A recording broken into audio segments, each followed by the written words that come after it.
Budget की खुसूसी transmission में एक बार फिर से आपको खुश आमदीद। और 18 ट्रिलियन से ज़ायद मालियत का वफाकी बजट आज पेश होने जा रहा है। इस हवाले से चाहे वो अंदरूनी हो या फिर बैरूनी हो, उस सतह पर जो दरपेश चैलेंजेस हैं हुकूमत को, उस सारी सूरत हाल में हुकूमत अपना पहला बजट आज पेश करने जा रही है।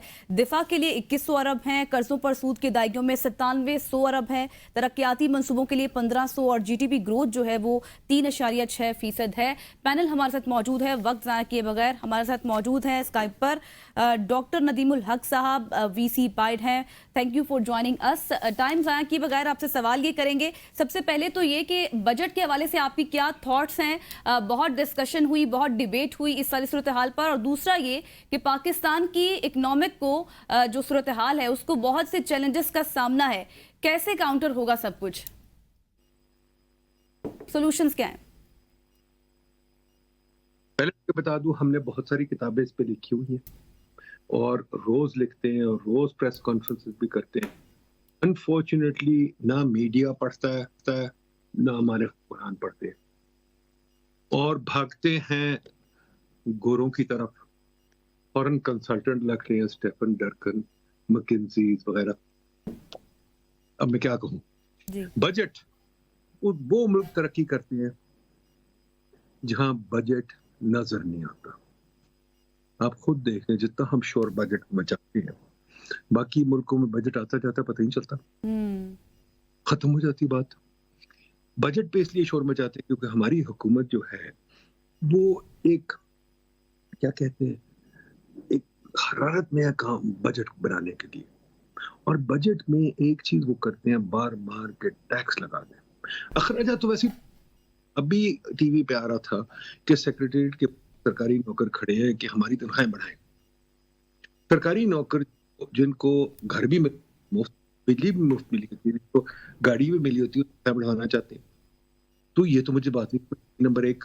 नंबर दो, ये भी सुना है कि 16,000 नए मुलाजिम रख रहे हैं सरकारी मुलाजिम। हमारे पास इतनी भरमार है, हमारे पास तकरीबन 4 मिलियन सरकारी मुलाजिम है प्रोविंसेस और फेडरेशन में। होने चाहिए 1 मिलियन, पर हमारे पास है। और वो सारे मुलाजिम जो उनसे हैं वो अपना फायदा उठाना चाहते हैं। ये भी तमाशा है। दूसरी तरफ ये है, आए दिन एक नई एजेंसी बन जाती है, बैठे बैठे नई एजेंसी बन जाती है।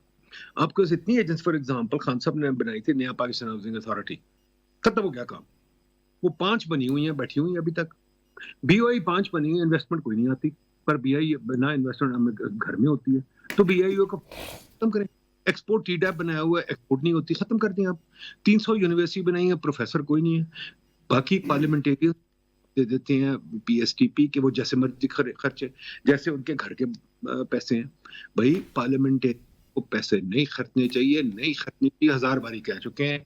ये बंद करें तमाशा। अगेन आप किसी मुल्क में चेक कर लें, पार्लियामेंटेरियन पैसा नहीं खर्च सकते जैसे हम खर्चते। तो ये चीजें चेंज करनी चाहिए। ये क्यों नहीं हम चेंज करते? फिर सरकारी घर आपने देने हैं, गाड़ियां देनी है, फ्री इलेक्ट्रिसिटी देनी है, अपने पैसे जाया करने हैं, PSTP में सड़कें बनानी है। सड़कों की क्या जरूरत है? आप में अजीब बात है, मुझे समझ नहीं आती। सड़कें आपके पास बेतहाशा है, पब्लिक लाइब्रेरीज आपके पास है नहीं, फिर आप कहते हैं आप एजुकेशन की बातें करते हैं। तो सबसे बड़ा मसला है, पहली चीज जो हम कहते हैं, हमने अभी टैक्स पॉलिसी बनाई है, कॉन्फ्रेंस भी की थी। पहली चीज, खुदारा अगले 5 साल के लिए, या बल्कि मैं तो कहता हूं 20 साल के लिए आप एक टैक्स पॉलिसी बनाए, उसके बाद उसको छेड़े ना, बिल्कुल ना छेड़े। बाकी दुनिया टैक्स पॉलिसी बन गई, फिर ये नहीं जैसे अभी भी कह रहे हैं अभी विथहोल्डिंग बढ़ जाएगा, अभी 4% बिजली में बढ़े, 5% ये, 3% ये एक हारे हुए मुल्क की निशानी है। ये कहीं नहीं होता।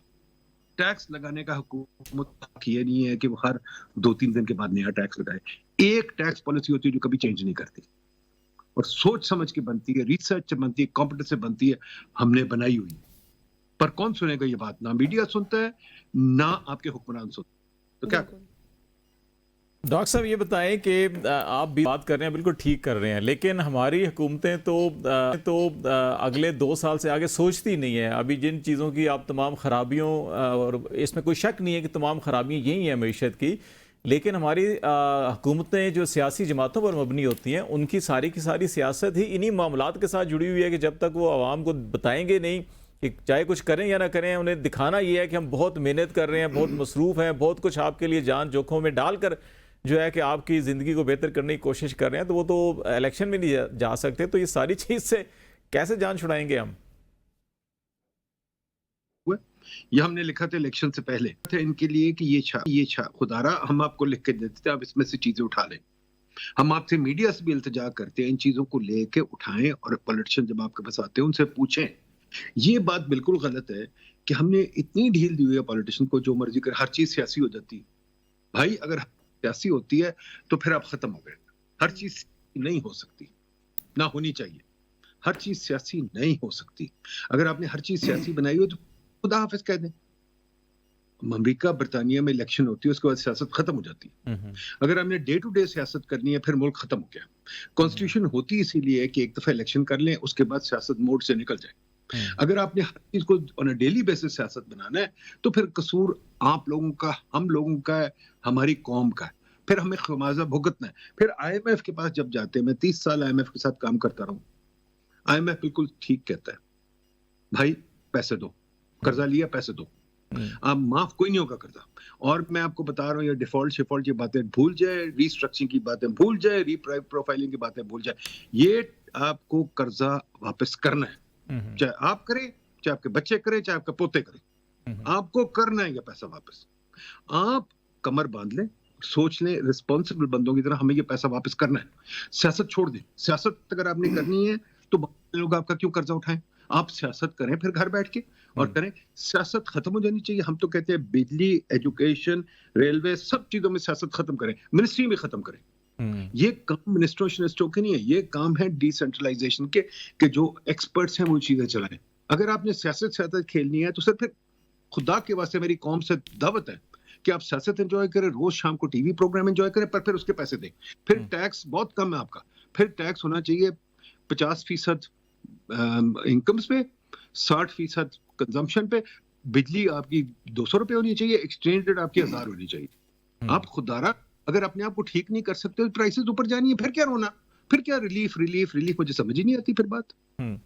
अच्छा डॉक्टर साहब, आपकी गुफ्तगू से मैं एक चीज़ और चाहूँगा, फिर आपसे इजाज़त लेंगे हम कि एक ये लोकल सारी की सारी इन्वेस्टमेंट और सारी चीज़ें हैं कि हम अपने बिजनेसेस को कैसे प्रमोट कर सकते हैं, मैशत को ठीक कैसे कर सकते हैं, लेकिन एक एक्सटर्नल फैक्टर भी होता है IMF से हटकर भी कि आपके इन्वेस्टमेंट आनी चाहिए बाहर से, बड़ी कंपनी, मल्टीनेशनल्स या एक FDI एक रीजनेबल पाकिस्तान के अंदर आए, इनफ्लो होगा तो आपकी यहाँ का साइकिल भी थोड़ा तेज़ होगा। तो उसके लिए आप क्या समझते हैं कि हमें कुछ चीज़ें तो इन हाउस ऑर्डर करना होगा, उसको भी कैसे ठीक किया जा सकता है? ये मेरा ख्याल पहली चीज, ये फिलॉसफी।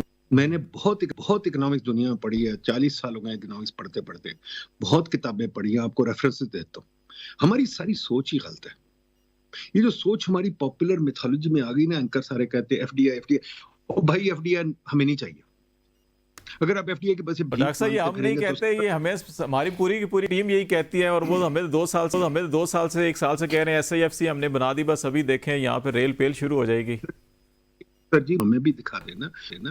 देखें मौशी टीम क्या होती है, क्रिकेट आप खेलते हैं तो मौशी टीम सियासतदान होते हैं, तभी तो आपने बेड़ागर कर लिया क्रिकेट का भी। आप एक्सपर्ट्स को खुदा के वास्ते, हम लोग हमारा कल्चर ही है, हम एक्सपर्ट्स को कुछ नहीं इज्जत देते। जिसने इकोनॉमिक्स पढ़ी है उसको नहीं आपने कहना मौशी टीम वो है जिसने इकोनॉमिक्स नहीं पढ़ी।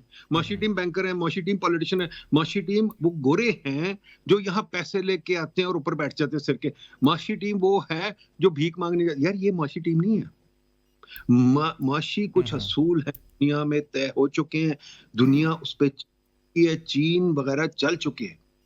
ये 1000 मुल्क जिन्होंने तरक्की की है।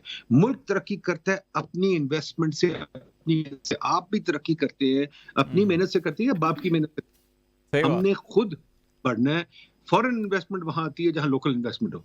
शहद की मक्खी वहां जाती है जहां शहद हो। आप शहद देते लोकली बंदे, हमारी बिजनेसेस, आप बिजनेस की बात करते हैं, हमारी लोकली बिजनेस हम उनको कहते हैं सेठ ओन्ड स्टंटेड कंपनी, यानी कि सेठ ओन्ड शादुल्ला शाह का चूहा। वो सारी कंपनियां हुकूमत पे चल रही हैं, वो कंपनी अपने पे नहीं चल रही। हमें बिजनेस वहां चाहिए अपने बाजुए जान पे चले। क्रिकेट वो होती है जहां गेम बाबर आजम वगैरह खेले। अगर मुझे आप सिफारिश से क्रिकेट वही हाल होना जो हमारा हो रहा है। फिर वही होगा। अच्छा देखिए- डॉक्टर साहब, हमारे साथ ये बिजनेस तीन नुमाइंदे बैठे हुए, मैं इनसे भी हल्का हल्का इनपुट ले लेता हूँ ताकि आपको इनका भी सेंस एक फील हो कि अच्छा ये क्या सोचते हैं, ये क्या करना चाह रहे हैं, फिर आपकी भी इनसे राय चाहेंगे। सरदार साहब, डॉक्टर साहब की सारी गुफ्तगू आपने सुनी।